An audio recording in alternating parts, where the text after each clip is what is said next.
Okay, so this is super exciting. I have the first prototype puppet that I'm going to make for this project, and I'm really extremely pleased with it. I made it yesterday, and I really like how it turned out.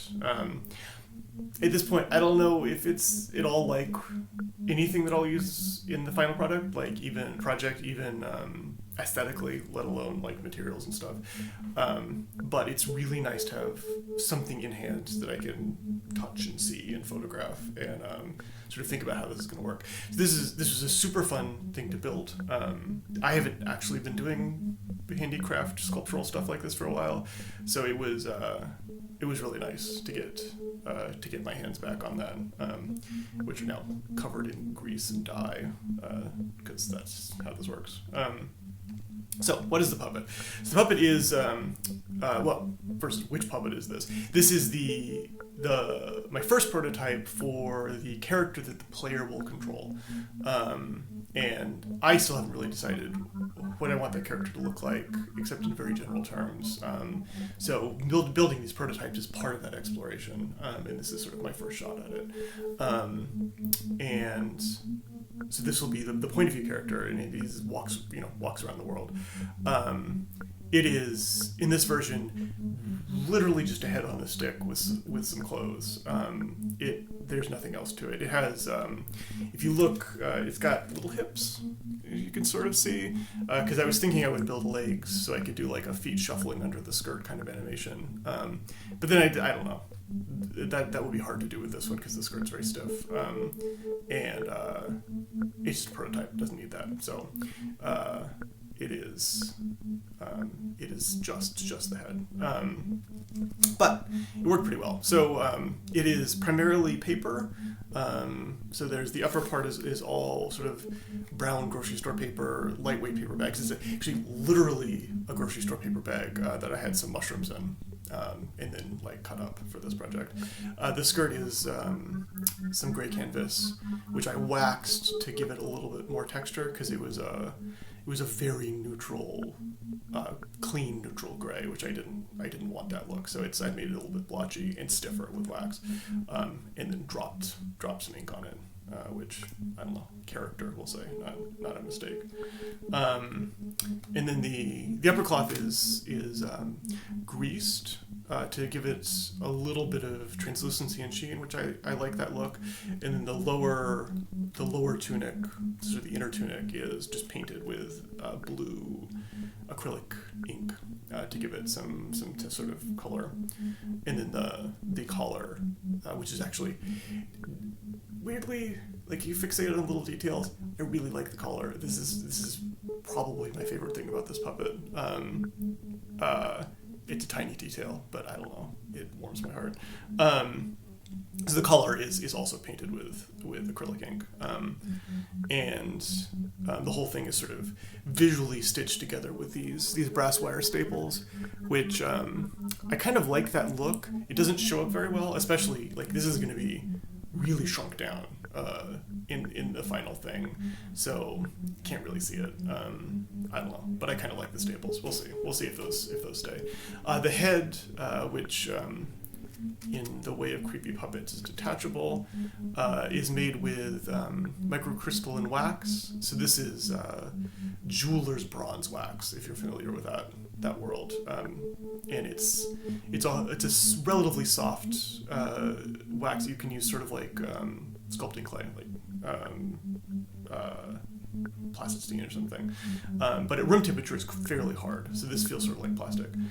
You could deform it if you really tried, but it's pretty durable, and I think it'll be fine for this, where these things only have to, well, some of these things may be animated quite a bit, and so I might need something more durable. We'll see.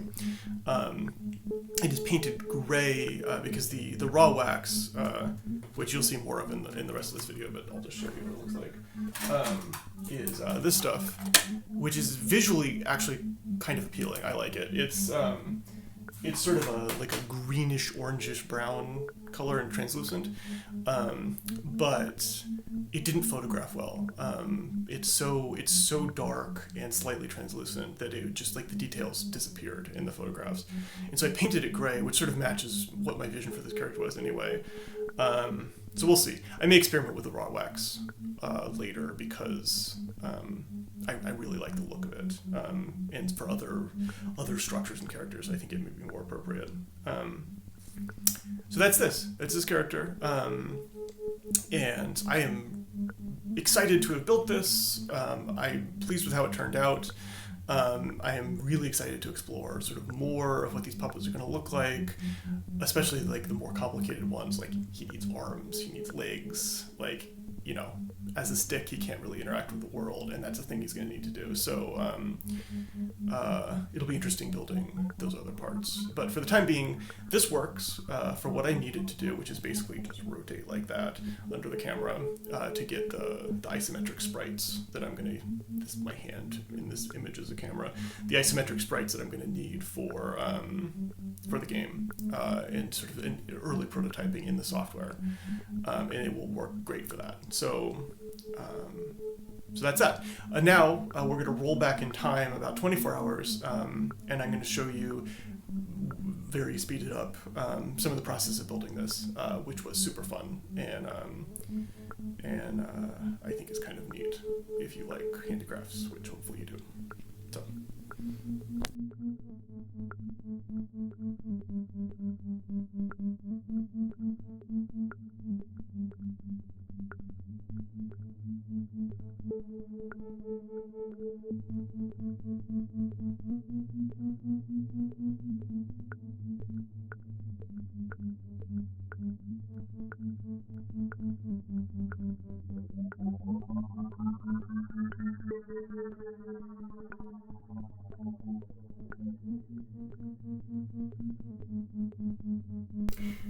So the wax is too hard to work at room temperature, so you have to get it warm. You can do that by kneading it very carefully, but here I'm using a alcohol torch, actually a dentist's torch, which is sort of horrifying to think about, but they use it not for dentistry, but for working wax when making models for dentures and stuff, and jewelers use it too. And so you gently heat the wax until it's soft enough to work, and it takes a little bit of time.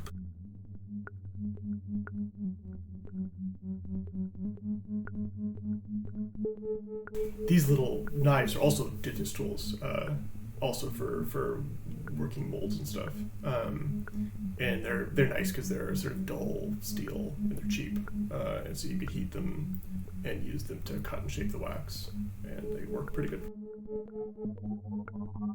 So at this point, I've got enough of the head that I'm going to work on the clothes, and basically just walked around the house looking for interesting material, stuff in my studio or stuff, lying on the floor in the kitchen, which is where I found that paper bag. And that's likely to be my process for most of these, is just bits and baubles from the garden. I have piles of shells and little stones and whatever lying around because, that's the kind of person I am. And those will likely go into these kinds of models as I build them out. The poncho is the poncho form is it's easy to build, but it's also a thing I like. And so when I'm designing clothes for characters, the sort of double layer poncho like this one has, which in like a real piece of clothing might be more like a shirt with a cape or something, but I typically do it as like 2 layers of poncho, is a thing that comes up a bunch because I would never wear that, but I like it on characters, and it's for these kinds of puppet, it's pretty easy to build, so that's also appealing. Here I'm putting the oil into the upper layer of the poncho, In retrospect, I should have done this later, just because I needed to do some gluing things, which it hasn't come apart yet, but I suspect the glue isn't going to stick particularly well to the oil paper, so in retrospect, put grease on afterwards. But I'm using petroleum jelly just because it's what I had on hand, and it works pretty well because it tends not to get onto stuff in the way that some oils would. Just sort of soaks into the paper and then it's done. And it worked. I had originally planned to do this as like a pullover, without any seaming or stitching or anything. But here I'm realizing that the paper is just not elastic enough for that. Like I have to shape it a little bit. And this is where I first started to use the brass staples, which sort of turned into a decorative element.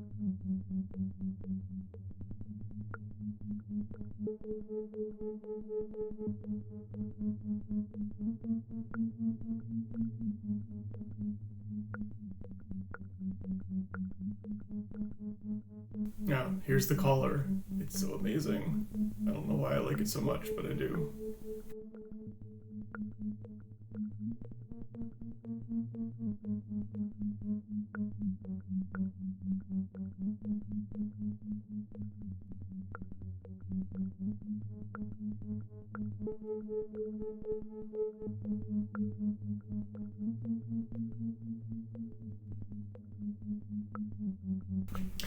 So here's where I started building the hips, which I ended up not really using, but I think this is probably something I will do for future versions of this puppet and likely other puppets, just to have like a solid place that's attached to the spine of the puppet that I can mount legs and stuff on.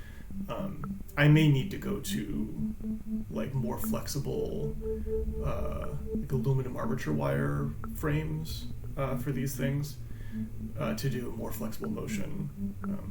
We'll see how much of that kind of animation I actually end up doing. So I kind of like the texture of this canvas for this skirt, but it's so stiff that without some sort of articulation, it would be hard to show like leg motion in a ground length skirt like this. I might do like feet sticking out underneath and just sort of pretend like there's legs in there. That might work. But I think I do need, just to give the illusion that the character is actually walking, I think I do need something visible down there in the sprites. In this, this version doesn't have that obviously. And I may have to go to a lighter fabric to make that work, because it'd be kind of nice to see the skirt sort of bending in response to leg motion. And I don't really think I can do that with this fabric. But I don't know, wax canvas is awesome, so that's something.